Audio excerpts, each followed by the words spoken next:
Good morning, good afternoon, good evening, whatever time it is you're watching this video. Thank you so much and welcome to my channel.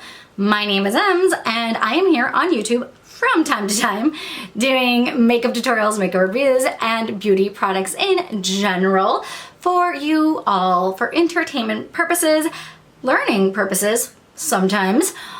You can learn from my mistakes. We'll just put it that way. That's why I'm here.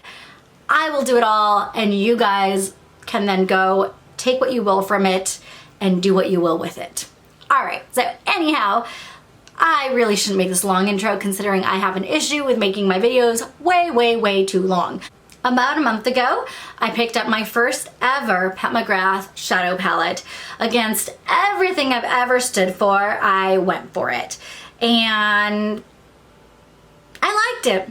So when I saw that they were coming out with a smaller panned palette, but that had more shadows in it, and it was a cardboard setting, and therefore it was a lot less expensive, probably because they definitely cut down that bougie packaging, which don't get me wrong, I kind of love the bougie packaging, but I respect the fact that they tried to do this. Let's be real. It's still an $80 eyeshadow palette. Still very expensive. Yeah. So, is it worth it? How did they do this? Did they change the formula? Are they gypping you on quality? What is happening? I needed to try it. I needed to get the 411 so that way by the time the Sephora VIB sale comes in a couple weeks, you guys know whether it's worth it or not, and I would definitely wait to get that 20% off if you can. Find a Rouge friend, get that 20% off, or if you're VIB, I think it's 15% off, but just wait, get a discount on it. All right, let's get right into it.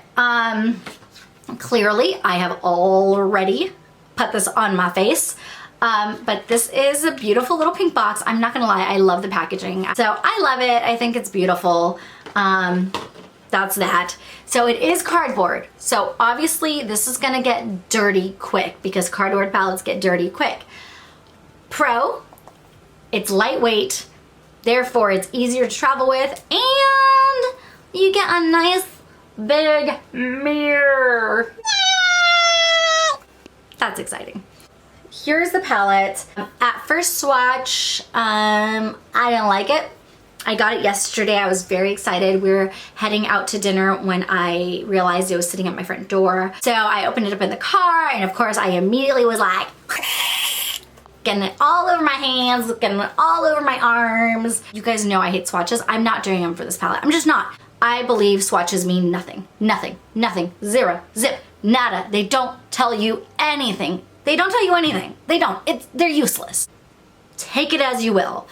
But this was just more proof of that to me because I swatched them all over my arm and my instant reaction was, why? Why did I spend $80 on this? I'm so dumb. Like, I should have known. Like, they cut quality. They did this. They did that. I had all these thoughts going through my brain. And then I remembered that the last one, I kind of had the same feeling. Like, the swatches just weren't very nice. And some of the shadows felt gritty and some of them felt really dry and all these thoughts, right?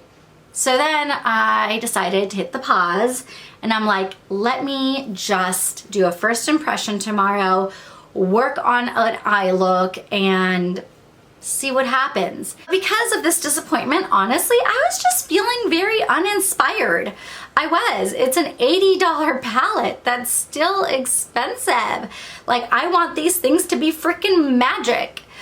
And I was not feeling like they were going to. So I went online, I was looking at Pat McGrath's website, I was looking at their videos and all the different looks they were creating with this palette, all to lead me to this beautiful look that clearly is from their advertisement. This is what that turned out like. I literally went on Instagram, I looked at their step-by-step thing on what shadows and how to apply them for that look, and that is what I did today. Let's get right into the footage of my first impression. You guys can see how they come on. You guys can see it and kind of decide on your own for yourselves what you think and how you feel given what you saw through my application. And then at the end, I will put my final thoughts of this palette. Without further ado, let's roll right into it.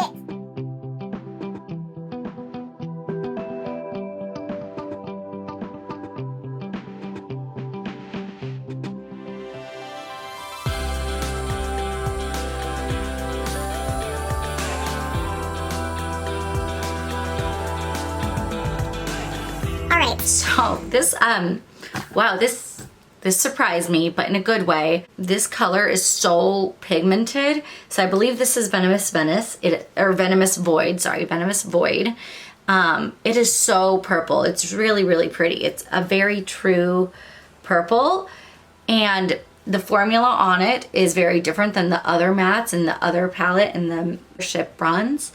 So they're not that stiff formula. This one is a lot softer, so there is definitely some kickback in the pan. And when you look at the color in the pan, it looks, honestly, I thought it was gonna be more of a maroon, but when you put it on, it really is a true purple. So that's awesome, because that's what I wanted. Yeah, I got a teeny bit of fallout, but not a lot.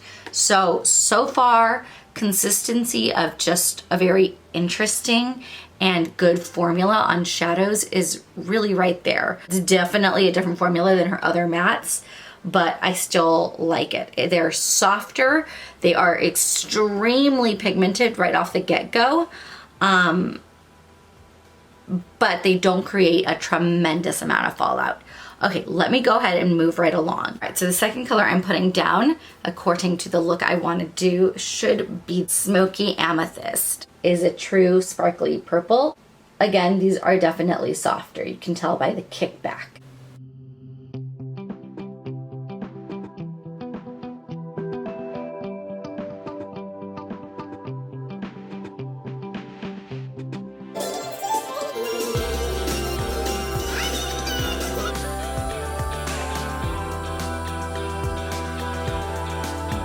I'm thoroughly impressed. The colors just look so different in the pans than on, and I think that's something that, being new to Pat McGrath, I need to get used to, because I did find that with the other palette too. They just look very different in the pan than actually on.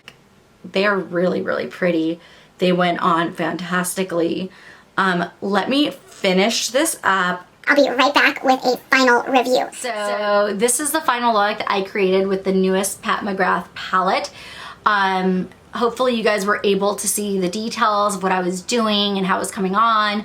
I didn't want to take too much time explaining it and reacting like I do in some other first impression videos, but I did want to include some of those reactions because I think they are important in the sense that you get to see a real life first impression reaction. First things first, there was definitely more fallout with these shadows. They're a little bit softer, both the mattes and the glitters, than on previous palettes. Or honestly, I can only compare the Mothership Bronze Seduction and one of the little quads.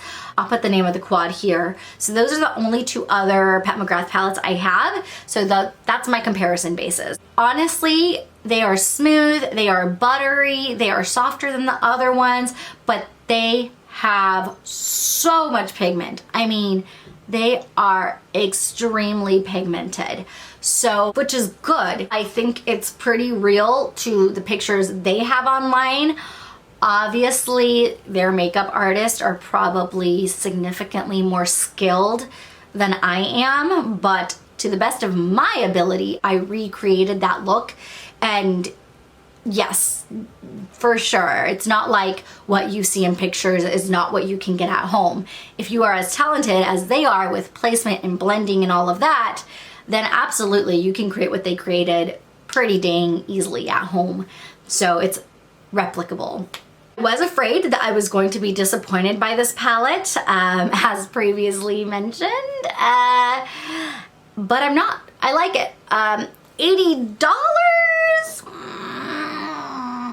That's how I feel about that. Pat McGrath palettes are expensive.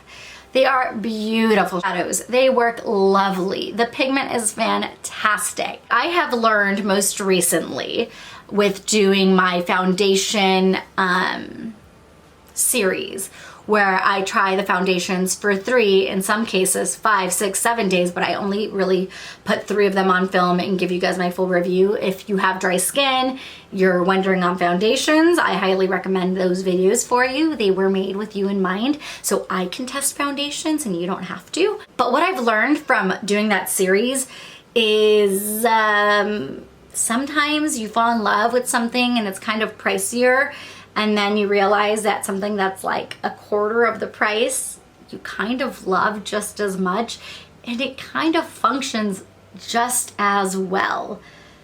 But sometimes I have found that the more pricey ones are totally worth it.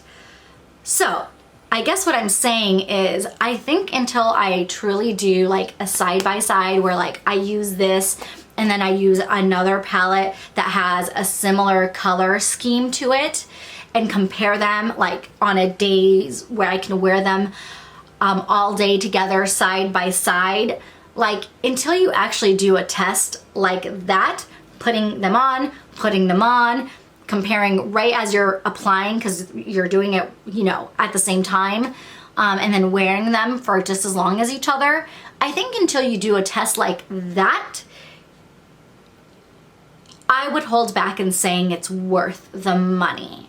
So based on their own merits, they are phenomenal. They are fantastic. They blend well. They don't have that much fallout, even though they're super pigmented. So it's like check, check, check, check. Beautiful. But I won't know that unless I literally do a side-by-side. Should I do a side-by-side? Maybe I will, because after all, I did want to try Pat McGrath shadows because I was like, these are ridiculously priced. Are they worth it? Like for real, like legitimately. And although I think my conclusion is yes, I think the true test is putting it side by side with another palette that's less expensive, to see really if it is worth it. Because if I can do the same thing with my Tati Beauty palette that's $47, then why on earth would I pay $100 for another one or $80 for this one? You know what I mean? But what I will say is that it is a great palette. It works fantastically. Pigments are great. And I really, really enjoyed working with it. So that I will say. It's still expensive. It's nothing you need. I have a ton of other shadow palettes that are beautiful that I could probably get a very similar look with. But will it be as easy to blend? Will they last as long? Will they stay put as long? Will they have minimal fallout like these do, which means you can create your base first if you really feel like it? You know, things like that. You can't say until you're doing it side by side. Wow, that was the longest outro ever. For those of you that made it through that, thank you. And after all that, I somehow lost the footage of the end. So here is the final look. Thank you guys so much. Remember to spread love, not hate. And don't forget to go turn in your ballots early, do early voting, do what you gotta do. All right, guys, bye.